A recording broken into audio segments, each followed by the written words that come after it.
Coming up on Chopper's Brexit Podcast. One of my big predictions for 2020, slightly outlandish, I Come on, admit, let's do it. but Now's the moment. is a big pre-election stunt gamble is Kim Jong-un to visit the White House. 2020, a new decade, a new year, a new government, and one not-so-new focus. We're going to get Brexit done. You're listening to Chopper's Brexit Podcast, coming to you from the Red Lion pub in the heart of Whitehall with me, Christopher Hope, the Telegraph's chief political correspondent. Happy New Year to you all. Keep listening. Without you listening, this wouldn't be happening. Now, next week, Boris Johnson returns to Parliament as the most powerful Tory Prime Minister since Margaret Thatcher. So does this mean that Brexit will definitely get done? How drastically will the UK dare to diverge from EU trading rules? And will Boris Johnson emerge victorious? So joining me today to tackle the foolish task of forecasting the future in the roaring 20s and 2020 in particular is George Freeman, Tory MP from Mid-Norfolk and currently Minister of State for Transport, Technology and Innovation. George, welcome to Chopper's Brexit Podcast. Great to be here. And Jason Stein, former advisor to two cabinet ministers, Amber Rudd and of course Liz Truss. Jason, welcome to Chopper's Brexit Podcast. Thank you for having me. Happy New Year. How are you both? Good break? Very good break. It's one of the rare periods in politics where you really can switch off. Everyone switches off. I think the politics is almost switched off. There's very, very little news, isn't there? Yeah, was it me? There's just a huge sense of relief across the whole nation that we could go into Christmas. It's almost like last year didn't happen. Did it happen? Yeah, it definitely happened. It did happen, It's like Jason. the last 3 years didn't happen. You worked for Amber Rudd Yeah, through it definitely happened. It was like Groundhog Day. It happened over and over and over again. And the relief is like I think like a big breaker smashing onto a beach and clearing away all of these sandcastles with Oliver Letwin flags in them and Anna Soubry and Dominic Grieve and everyone who was causing difficulties for government appears to have gone. So I think it's bigger than that. I think a lot of people, businesses, people up and down the country, going into Christmas worrying that they could end up with a Corbyn coalition, more insecurity and 0% growth.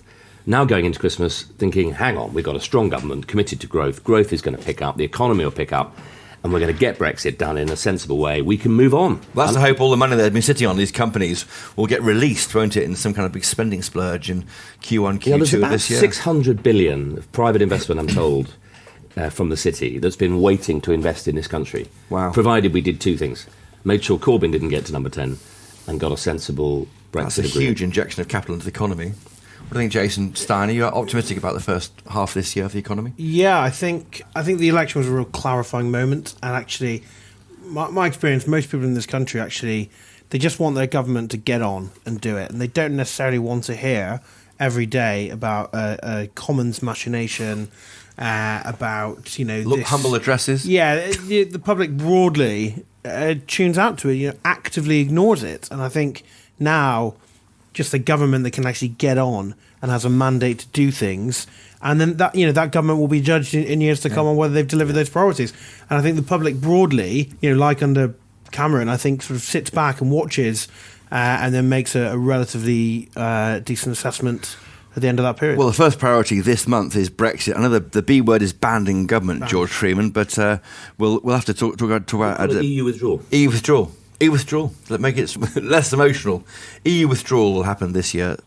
So the withdrawal agreement is back next week in the Commons, the withdrawal agreement bill. That should go through no problem. Back to the Lords and then out by the end of this month. Yes, it's wonderful. We had our first vote before Christmas. Government majority of whatever it was, 80-odd. More than that, actually. And, after 3 years of endless knife-edge votes, rebellions, constant division, we're just back to business. So, I've no doubt at all the deal will be through the House. I think the Lords can see the massive nature of the mandate.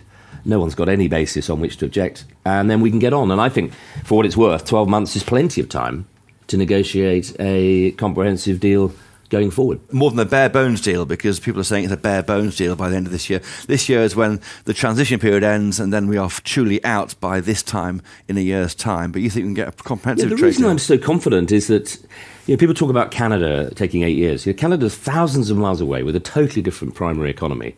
We are two economies that have been locked for 45 years together.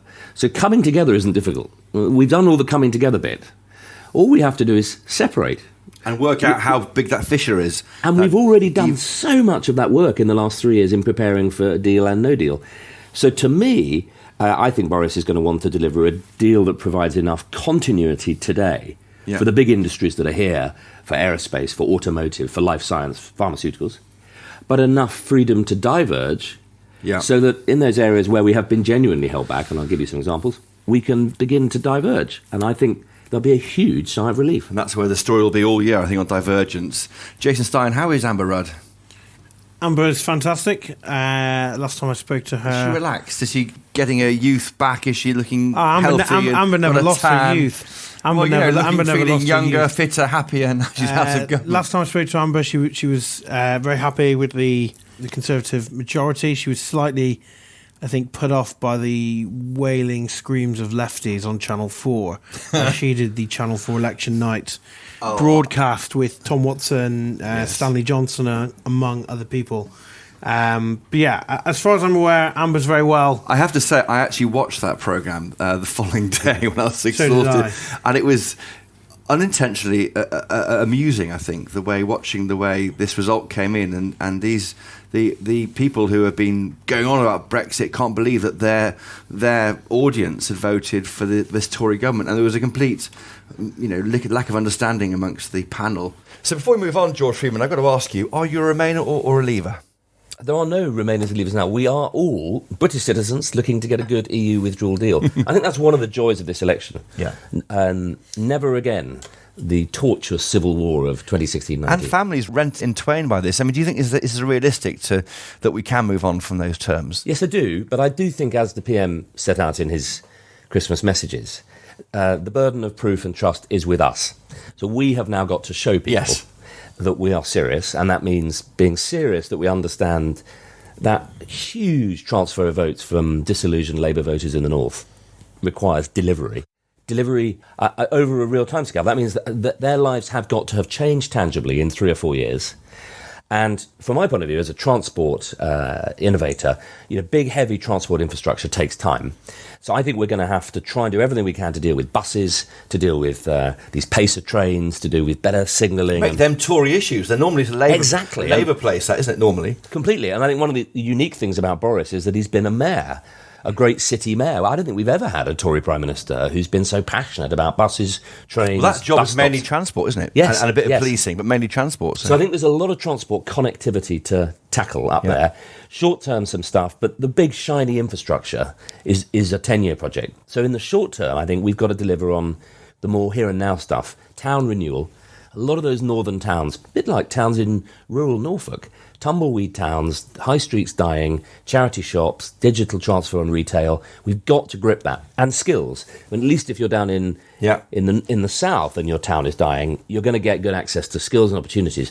So I think we're going to have to put a lot of money into skills academies. Do you know, for example, we are 30,000 engineers short in this country. Right. So let's think about a Northern Engineering Academy and give the former workhouse of the Industrial Revolution a chance to shape 21st century engineering. We'll come on to the levers on that. But Jason Stein, the big issue is the budget. That's going to be in post-Brexit. That's the first chance, I think, really, to show the country what they're going to get from the Conservative Party. It's the first budget for 18 months. I was just... I'm a bit of a budget geek, having worked at Treasury. I worked on the last 2 budgets, 2017 and 2018, when I was at Treasury. And I think the thing to look out for is just how much spending there will be. And I think, under Philip Hammond's budget, historically, we basically kept the deficits around 30-40 billion, so promised about 30-40 billion more than we were taking in revenues. I think, I think you could get anywhere up to around 100 billion this time. I mean, I think there'll be huge giveaways to people, rightly so. There'll be huge planned infrastructure spending. And actually, with no tax rises seemingly on the horizon, the amount of revenue we can bring in is going to flatline. So I think you'll see a real break from Philip Hammond's type of budget, and that is the first opportunity to show voters what we're doing. And just to George's point about infrastructure, long-term infrastructure, he's absolutely right, but it takes patience from politicians and voters, and it takes a real imagination. And part of the reason, unfortunately, that the HS2 debate has become so polarised, toxic, is because it's the only thing we're building. It seems the only train we're actually... It's the only big high-speed infrastructure. If we were building 10 of these trains, we would just get on with it and deliver it. But when we're only focused on one, it's the only big infrastructure project we have. Just while we're on HS2, will debate. it go ahead? Will it get the green light this year, do you think, George Freeman? As a minister at DFT, I can't call that. It would be wrong of me to An predict. epic U-turn by the government, given the work that's gone in so far. Jason Stein, you're free to say so. I hope it does. And actually, I had lunch in May with the Midlands Industrial Council. I know good friends of the paper, and they were all business people. The Tory donors. They were Tory donors. They were all very, very supportive of it, primarily because of the capacity issues. And as I say, I just think the benefits from big infrastructure projects like that are felt over 40 or 50 years, and to me, you can't put a price on that. So the key thing is getting stuff done before the next election to deliver on this Northern Tory support, isn't it, George? Yes, I think signalling that we are deeply serious about tackling. I mean, it's a decadal disconnection up in the north. The trauma of deindustrialisation in the 80s has never properly been tackled. And so, yes, I think there's some short-term work to show that we are coming, we're serious. I mean, some of the Osborne promises still haven't been delivered, but also about signalling long-term, deep capacity and investment in infrastructure, science, skills. Yeah. I mean, just interesting on that point about infrastructure. I've been in the DFT 3 months, banging the table asking why Osborne infrastructure promises haven't arrived. And the reason is actually capacity. So Network Rail and Highways England eke out the work so that it matches capacity. And I said, well, why don't we just order more diggers, increase capacity? The answer is, it's not that capacity, it's engineers. We're 30,000 engineers short. So it's not tractor production, talking Corbynomics. So one of the things that we're going to have to do is find out a way to do stuff more quickly, find the labour to do it, either here and or from abroad. So it's an immigration story that as is well. going to be the big... I think actually when you look into 2020, one of the big issues is going to be immigration, because the Conservative campaign, probably rightly, was quite vague about immigration and what it would actually do. Bear down on. That was it. They kept it relatively top line, I think, till the last few days of the campaign, where maybe the rhetoric hardened a little bit. But actually, we're not really clear what will happen on immigration. And exactly George's point, I'm not trying to put words in his mouth or saying where the engineers should come from, but broadly speaking, we need a lot of people to do a lot of jobs, and you can't all of a sudden magic up 30,000 engineers from this country. Same in the NHS and the police. I'd like us to see sort of new academies to recruit, and let's put them up north. An engineering academy in County Durham, a nurses academy in Lancashire, and say, look, all the fees are paid, all your maintenance costs are paid, you are vital skills for our country, and we're going to give a next generation a chance. On the high streets, that's one area you can actually affect change, I think. Yes. I mean, rates are the big issue, aren't they? You can't write the budget from where you're sitting, but business rates are the killer for these shops. They are. I'll give you a great example. In my constituency, I've got a little shop, done really well, little delicatessen wine shop, pulling in people. So he doubled, took over the shop next door, immediately lost his relief, was hit with a £9,000 tax bill. And so there's a massive disincentive to growing good shops. Absolutely. Business rate relief, more incentives for councils to keep more of the money from growth, but also maybe some form of digital tax for the offshore That's a big issue, isn't it? megaliths who are making billions, as our high streets. But we all shop on Amazon. Around this table, I'm sure you've all bought something over Christmas on Amazon. Yep. It's convenient. It arrives next morning, doesn't it? Yep. Your neighbour picks it up for you. I think it's about the scale of vision. I think that's one of the things Boris brings. If you look back at the 80s, as well as the trade union reforms, the London Docklands Development Corporation was a massive project. Yeah. It was the scale of building a new Manchester or Birmingham. Huge. Drove the economy. North Sea Oil. Huge. And I don't think we've got anything of that scale, and we're going to have to come up with some stuff in the north of that scale. The first big electoral test, Jason Stein, is the May elections, local elections. Now, what are the main parties looking from that, do you think? I think for Labour, it's a case of they'll be looking for some Fight back. straws to clutch at, some sort of fight back. It will be a very early test for their new leader. And I imagine we'll come on to that in a second. And for the Tories, I think for the Tories, they'll be looking to cement the gains in the red wall areas. That's at council level, isn't it? Yeah, I think at council level, they'll be looking at areas like Bolton and Bury. For example, we're quite close on some of those councils. In Bolton, control? In Bolton, it's a minority Conservative control. It's held, I think, in a strange coalition with the Lib Dems, the Brexit Party. And I think in areas like that, they'll be looking to make gains and take control of these councils, I assume, frankly, for the first time. We've also got mayoral elections, the Tees Valley election, which was a shock win for Ben Houchen in 2017. I frankly imagine now we'll be expecting to hold it. The Tories' biggest problem in the locals is probably going to be expectation management, because everyone thinks, we now will definitely win the Tees Valley mayoralty again.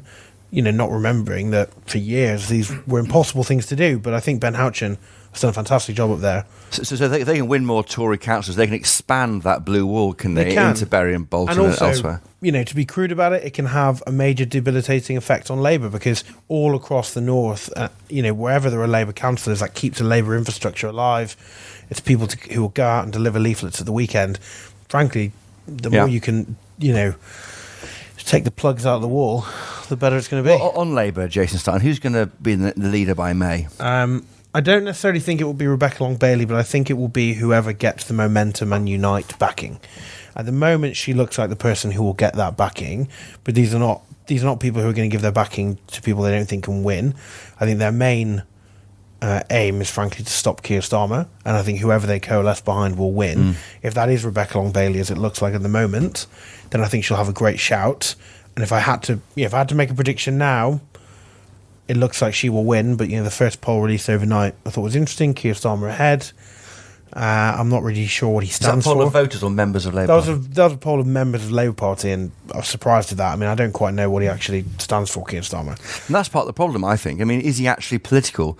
He's very good at taking apart the government's Brexit argument last year. In fact, he's a a lawyer, lot of people did that. He did very well, a barrister, QC, former DPP. But is he political? Can he hold together an alliance of Len McCluskey and Dan Jarvis in the party?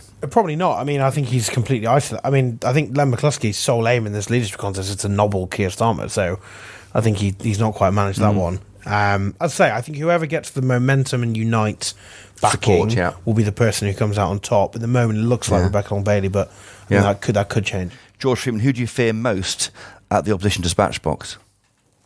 Well, I think in the House, as a performer, Yvette Cooper, Lisa Nandy, I think stand out. But I think that the real issue is, and I say this much more in sorrow than in anger, we need an opposition in our government system for it to work. Labour have got to get a leader who can firstly properly understand what has just happened, the full extent of the disconnection and the disillusionment with their northern worker base. And it's always been an alliance Labour Party of northern sort of nonconformist, working communities, church-based, and a sort of London Fabianism. And that has completely ruptured. They're now just an Islington rump. And so someone's got to really tackle that and have the intellectual and political guts to tackle it. You mentioned two women there, which is interesting, because I know there are other candidates too who are men. Do you think a woman would be most effectively challenging Boris Johnson in that chamber? I think both of them are quite class performers in the House, which will matter because Boris is good at the box. I think the second thing the Labour Party need is somebody who can, to me, they're going to have to regrow out of the north. So you've got to have somebody who is credible up in that northern belt and be a credible voice for what went wrong, why the Fabian wing of the party let it down, because that's where they rebuild. So it's not Emily Thornberry? I don't think so. I think for that reason it's got to be. I mean, Lisa Nandy came and spoke at this year's Big Tent Ideas Festival about this very issue, the disconnection of the new Labour Party from the north. She was on it. She's very good. And I think the other thing is, we have to remember that they've got to be electable. By a wider public. And there is 5 years, so you have got a chance of someone like Lisa Nandy to grow into a job over 3 years before starting to fight an election after 4 years. Do you know what I mean? So there is time to grow someone into that job rather than having a proven performer like Keir Starmer already. Yeah, my fear is that the Labour Party will descend into a sort of 1983 style civil war. That is a fear, because it's bad, I think, when you have too much overweening power from one party. And when will Labour start thinking about serving their support base rather than just campaigning for the base against the executive? When will they? That was when Labour woke up, wasn't it, in the mid-90s? It did clause 4 that to change in order to actually help the working people they're trying to help in the first place. They'll probably really only change when they're truly fed up of losing. At the moment, the opposition to Boris Johnson is from within his own party. So, similar to... Not even sure that's there anymore, Jason. No, not at the moment, but I mean, like, things, dividing events. Dividing issues always come up. I mean, it's like under Blair Brown, the big issues was, were you a Brownite, were you a Blairite, Labour will only change when it gets truly fed up of losing, I think. And that's a big moment, isn't it, George Freeman? Yeah, and just remember, their electoral college is a third unions, a third MPs, and then a third membership, which is now £3 Momentum Radicals. And the McCluskyites and the kind of old Labour barons, who we thought we'd banished from the country like dragons in the 80s, they're back. Oh, they're running the show. And they're running the show. So much as we might sit around here and say, wouldn't it be nice to have a really electable modern Labour leader who could have a proper debate? the truth is the Labour Party is controlled by McCluskey and some hardcore lefties. We may have to go through another cycle of failure. Right, stay with us. In just a moment, we'll be back with more forecasts from my two guests today, George Freeman and Jason Stein. And Jason has a nautical idea that he says won't happen. I might disagree. Right after this. Hello, listeners. I'm Danny Boyle, just interrupting Chopper to introduce myself. I'm the Telegraph's Commuter Editions editor, which means it's my job to provide you with great journalism that makes your journey to and from work as enjoyable as possible. I can't prevent train delays or guarantee you won't get caught in the rain, but I can make sure you're up to date with the best of the Telegraph every morning and evening. My colleague Chris Price and I produce briefings to bring you up to speed in just 2 minutes at both ends of the day. Now, they're also available on Apple Podcasts, Spotify, or wherever you listen to your podcasts. Just search The Briefing or follow the link in the show notes to this episode. Right, we're back in the Red Lion pub with Jason Stein, former advisor to Amber Rudd and Liz Truss, and George Freeman, a government minister in the Department for Transport. We were talking there about Labour before we went away for that break. Let's quickly flit across the other parties. Jason Stein, the Lib Dems, do you think there might be there will be a leader emerging from that? The dozen or so Lib Dem MPs there are. Does it matter who wins? Daisy Cooper being one. I think the reason I think it doesn't matter is because the country doesn't know anything about any of the Lib Dem MPs, frankly, right? The country has a low knowledge base of them.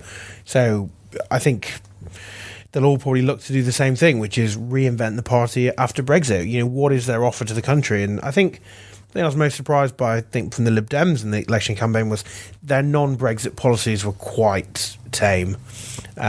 People will remember the skills wallet, which was a nice idea, but other than that, I think quite tame. And the Lib Dems now have a real challenge on. It always has been. Relevance. What is liberalism? I mean, it's never clear to me. And that's a great that's an opportunity that the new leader has. An ambitious new leader of the Lib Dems will take that question on. Who might win? Daisy Cooper, the former new MP for the St Albans, on this podcast before Christmas. I honestly don't know. I think Ed Davey won't win. So it might be a woman then. Yeah. George Freeman, Nigel Farage. Is it the last you've heard of him? Oh, I doubt that. I mean, he's one of those people who just cannot bear not to hear the sound of his own voice. Yes. I mean, to be fair to him, he will go down in history as a major political figure in this period of history. He wants a job, though. He's voted himself out of a job in the European Parliament. His party is now extinct because the B word has gone. He's trying to look at doing a reform idea, reforming the electoral system, which is very boring. Why not give him a peerage and get him into the Lords and make him do stuff and back himself? Stuff is good. I mean, I think it would be quite powerful to see him do something like Ian Duncan Smith did when he found himself at a loose end and went off and set up the Centre for Social Justice. Went to Glasgow, got into the estates and built a really impressive intellectual powerhouse of reform. Nigel Farage is now talking about Brexit as a means to reform. Great. What reform? And I'd like to see him just think a bit more, do the work, mobilise his formidable political assets, and help shape a Britain beyond Brexit, which I think is really what we now need to do. Which is the book you brought out there with the 2020 group last June, which we can recommend. Yes, thank you. So, the book got slightly lost in the leadership battle, but we wrote Britain Beyond Brexit. It's produced by the 2020 Conservative group in Parliament that I set up a few years ago. Significantly, Leavers and Remainers, both wings of the Conservative Party, all thinking, let's put our differences aside and imagine what a renewed Britain, a renewed conservatism, a renewed decade would look like. And I think that is the great challenge. If we lay the roots in the next 2 years, we could reshape the next 2 decades in this country's history. Outside of this country, the big issue is the US election in November and a Trump second term, which it would be a good thing for this country, wouldn't it, George? Given the personal connection between PM Boris Johnson and President Donald Trump. Well, and the historic connection with the Republicans and the Tory party. It's really wise, particularly as a minister, not to comment on other elections. I mean, I think Trump's economics, he's become a cultural figure of ridicule and hate amongst the sort of liberal elite in Europe. His economics are rather more successful in the US, and there's probably a few things to learn about. I mean, he's repatriated a lot of offshore money and got jobs running. I mean, I think the protectionism is worrying.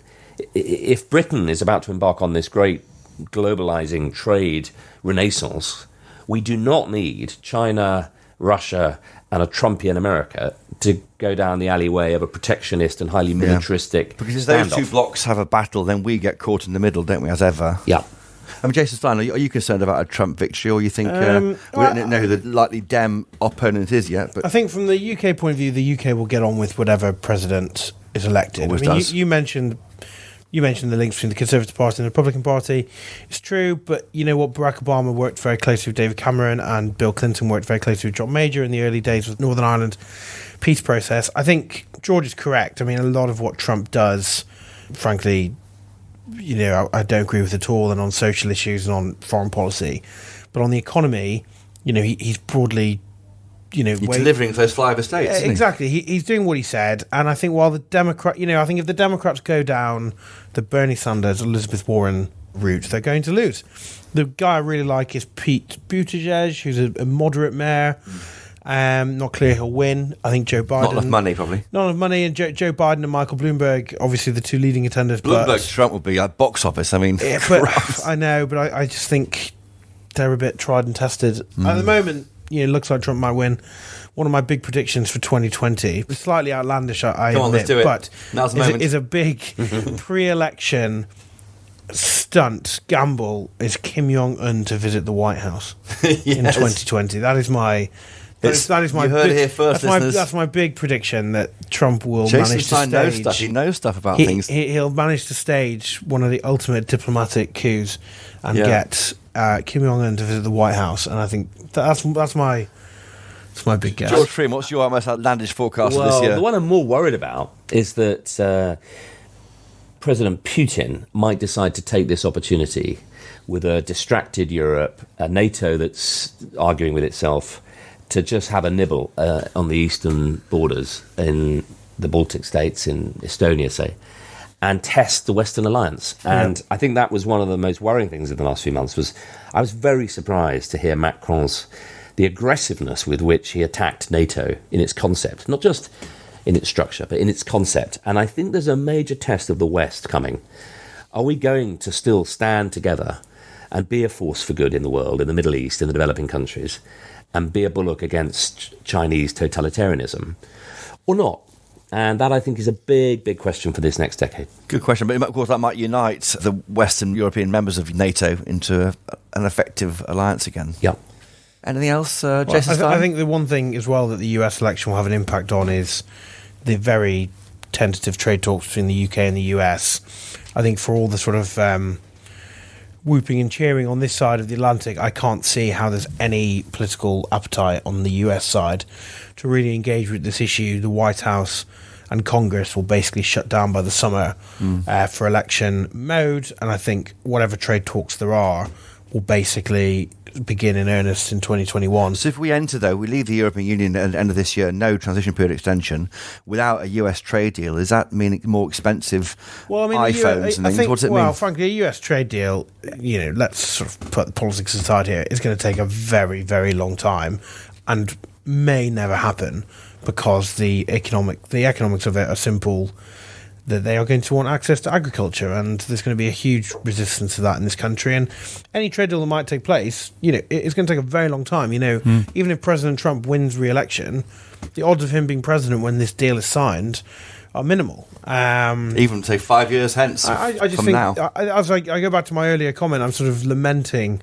the introduction of trade policy into our public discourse, because it's so dirty. Talk to any my Australian friends or any people you know in Australia, they'll say the same, that public discourse dominated by trade talks, and it is dull as dishwater. Well, yes, 3 cheers for that, I think. A few George. predictions closer to home. I think the word is that Boris and the team do really want to grip the reform of our political structures and the civil service and the way we make decisions and the way they transmit through. So I think I hope we're going to see some quite bold reforms around the way Whitehall works. What kind of things? Well, Because that's in I'll give you an today's example. front page of our Telegraph. We had a similar... Yeah, one of the things I've called for is a greater alignment between our aid, our trade and our security. So one big department. Well, no, I don't mean sort of, dodgy deals, helicopters for trade deals. Yeah. What I mean is, I think we spread our aid quite thinly around the world. And I think a lot of people feel, look, if we're going to be investing in the developing world, and boy, we need to be. I mean, 50 million people are walking out of Africa. the best thing we need to do is help accelerate African growth and make Africa more of a... But that connection between odour and trade is not allowed, is it? In the rules. It's very, very... you just can't do that. You can't do it. And when I was trade envoy in the Philippines, I went out and we'd done #1 hurricane relief. I went up to congratulate everybody. And I said, by the way, tell me, out of interest, who did we allocate the contract monies to, just by nationality? Was it mainly America, maybe Britain, Germany? And they snapped a pencil and said, Minister, we're not allowed to tell you that. I said, what do you mean? And they said, well, we don't record that information. So should Britain challenge that link and make the connection? I've called for us to take a few places around the world where we've got really deep legacy, perhaps ex-Commonwealth, maybe East Africa, and say, listen, for you, we're going to double the aid, we're going to double the security, and we're going to 10x the trade, and really lean in and be a development partner. And so I think there's going to be some stuff around that. Second point, I think we're going to see a big focus on devolution at the heart of renewal and northern renewal. Powers for mayors. More city mayors. Yeah, and a new deal between Treasury and urban and regional leaders. And thirdly, I think Boris is going to surprise people with the scale of his focus on decarbonisation and climate change. I think he recognises that the divisions of Brexit have come to be seen to have been made good by something inspiring, a sort of national Olympiad to lead in the green economy and decarbonisation globally. And this year, I mean, I'm obviously leading on that at the DFT, but we're host this year to the COP climate change. Yeah, in Glasgow in Claire the autumn. Perry, our former minister, is chairing it, and I think we're going to see a huge amount on British leadership in the green economy. Jason? Yeah, just touching on a few of those points. I mean, I'm a former civil servant, former special advisor, so fascinated to see what whole reform will take place. Well, it is overdue. Might be politicised, which is a concern which... no, I think it's unions might say. It's an interesting one, politicisation in the civil service, because, it's sometimes taboo to say. I mean, the idea that there isn't some politicisation of the civil service is bonkers. I mean, just to be quite clear, inside the civil service, there's a lot of confusion sometimes about what's political and what's sort of non-departmental. One of my great frustrations always in the civil service, was, Amber might perhaps go out and do a media round about Brexit that day or a government policy. She was asked to front childcare announcements that education were doing. The department won't help on that. It's political. I'd say, but it's the government's Brexit position. Well, it's not departmental. You've got to do it all yourself. So there are some areas that need massive reform. I think, to George's point on aid, I mean, Africa is some really key issue. I was thrilled to read in your paper the other day, Alok Sharma, the International Development Secretary, writing very clearly about his aims and ambitions for the Africa Investment Summit. I believe it's in January of this year, this month now as it is, and a huge opportunity. I mean, I'm a massive fan of sort of the aid budget. I'm less bothered about whether it sits in DFID or whether it sits in the FCO. I just want it to be used in the most effective way. But why is it so controversial? Why is the Daily Mail splashing anti-aid stories? Look, I think I saw their splash the other day, which is sort of calendar gridded about giving aid to China and India. I don't know how that aid contract works. I think people just sometimes resent and don't quite see the tangible impact. But if you go out to these places, there is huge tangible impact. And it's so powerful to go to a village in an African country and see children are actually being educated because of Britain. Yeah, George. I think you're dead right. I think the Mail have tapped into a sense that runs deep in this country, and it fueled for me, I think, quite a lot of the Brexit referendum result, that we've been somehow left behind in our own country, that we're somehow marginalised by our own power systems. So too busy bandstanding on the international stage at sort of Davos events and not getting the bread and butter. Davos, no minister's going this year. Right. You're not going, are you? I'm not. No one's allowed to go. Not allowed to go. Banned from Davos this year. All ministers. But I think Jason is right that in the same way that HS2 has been terribly sold, 15 minutes off a Bernie journey trying to Birmingham is the worst justification. Yeah. It should be. This is a 150-year piece of infrastructure based on capacity. As we shift people off the roads, we've got to build more trains. And more stops. HS2 is going to be part of a whole network with lots of stops, and in 30, 40 years we'll have...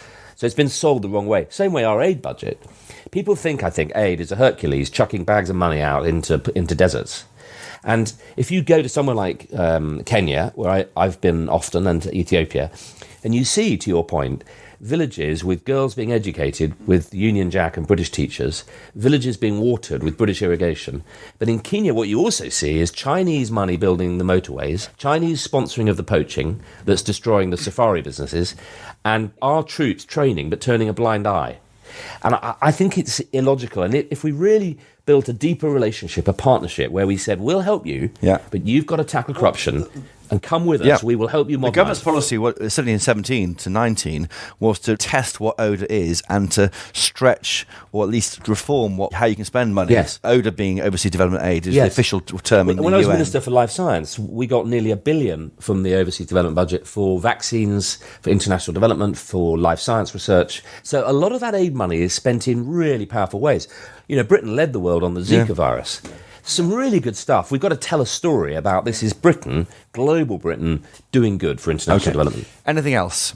AOB, any other business? Jason Stein. I have a few. So my one of my big nautical predictions, Chopper, I'm afraid, I think 2020, no royal yacht.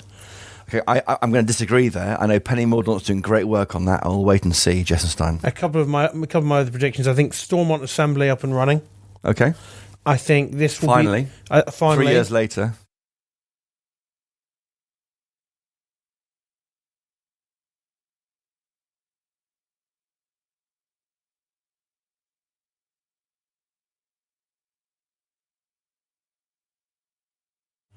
And London is going to be, I'm almost dreading it actually, I think one day London is going to be flooded with scooters. It's electric scooters, aren't they? Electric scooters. And what's their current status? They're not currently road worthy. Even though we see them on pavements, don't we? You see them everywhere, they're not legal to be used on the road. I was in Tel Aviv recently where they are legal, and my God, they are everywhere. And you drop them off, unlock them with an app.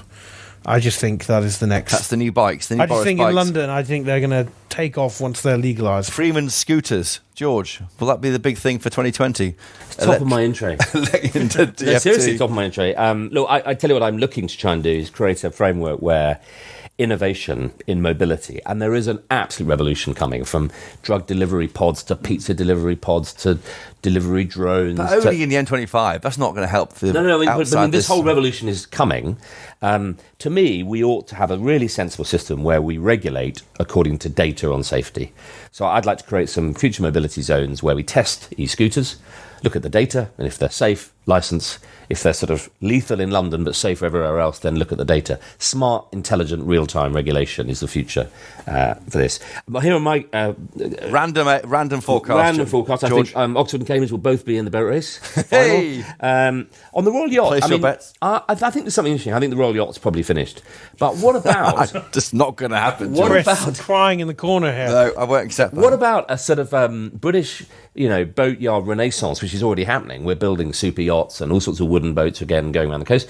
What about building a fleet, one for every city, and using them for rehabilitation for young offenders who could... It's like 20 royal yachts now. Are these tall ships? Tall ships. Yeah. They'd be British envoys Rigs. for global Britain in every harbour of the world, and they'd be manned by young Brits who've come out of young offenders institutions and have learned like that. A whole lot of stuff We'll about... call one the George Freeman, one the Jason Stein. Name them after one the Chopper. Name or them the after the cities.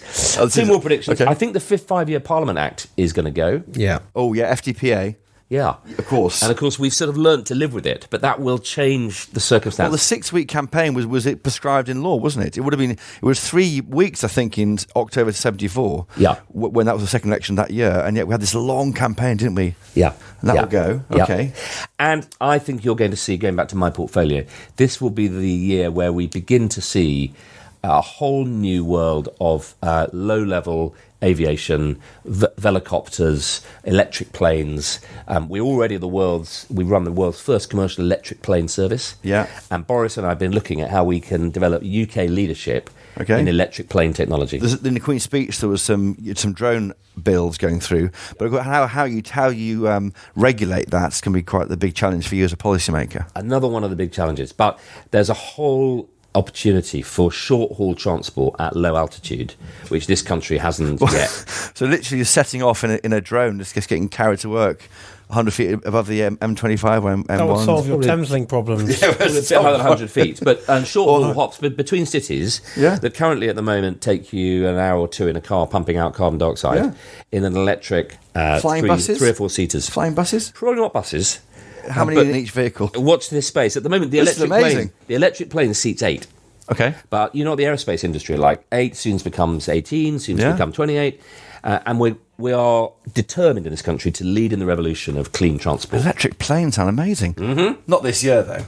There is one service already just starting this year, which I'm going to see. Where is it? Can I come back and talk to you about it in the spring? Yes, you can. You must come back on. Before we go, Jason Stein, what is your New Year's resolution? My New Year's resolution, good question. God, I hadn't thought of that. My New Year's resolution, probably to spend less time texting while walking. Yeah, I think if everyone did that, the world would be London. It's annoying, would be isn't it? If someone's coming towards you and you think I'm here, and they're walking towards you, and you have to avoid them. That's. I've just made that. There we go. George Freeman, your New Year's resolution? Switching to a hybrid. Yeah. Okay. And secondly, taking the trust that the British people have given us in this election result seriously, and allowing ourselves to think a bit more deeply about. We've got 5 years. We may even have 10. Use it properly. Get out of this short-term cycle. Because if you can't think big now, you never can. Because Blair's big thing was squandering that the majority had in 1997-01. Remember how he squandered it? Squandered it. Turned the taps on the NHS in 2001. Money was spent not as well as people might have thought on frontline services, and it went a bit wrong. So not wasting... Be bold. Some radical ideas now that we put in place so the public can see we're acting. If we get that right, we could make this a so much better country in 10 years. It would be remiss of me, Chopper, not to ask, what is your New Year's resolution? Well, I know what I'm going to keep doing, Jason Stein. I'm going to keep writing Britannia stories until it happens. You know that, don't you? As a spad, it was a rite of passage to walk into the lobby room at the Daily Telegraph and be asked if your minister would even provide just a hint of hope that they'd back a royal yacht. My resolution is, I think, to tweet a bit less. But I guess I've got to watch it. It's the conversation all journalists watch. I'm going to try and cut down red meat and join my daughter, who's a vegetarian. There you are. George Freeman, Jason Stein, thank you so much for coming on Chopper's Brexit podcast. Happy New Year to you. Thank you for having me. Happy New Year. Well, that's all we have time for today. Thank you to my guests, George Freeman and, of course, Jason Stein. Thank you to the show's producers, Theo Leludis and Elliot Lampitt. And most importantly of all, thank you to you for taking the time to listen to this podcast. Thanks to London Henry, Saint Q, Benji for PM, all of whom left us 5-star reviews on Apple Podcasts over Christmas. It really helps other people find this podcast, so do follow their lead. If you want to get in touch, you can tweet us at Brexit Broadcast or email us choppersbrexitpodcast@telegraph.co.uk. And don't forget, you can get 30 days access to the Telegraph completely free of charge online by going to telegraph.co.uk/chopper. And I'll stick that link in the show notes to this episode, as well as a couple of pieces you really shouldn't miss. Among them, my colleague Peter Foster, the Telegraph's Europe editor, who rounded up what he's called the 5 known unknowns of Brexit this year.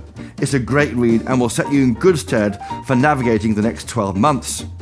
But finally, always buy your copy of the Daily Telegraph in all good newsagents. You won't regret it. Until next time, cheerio!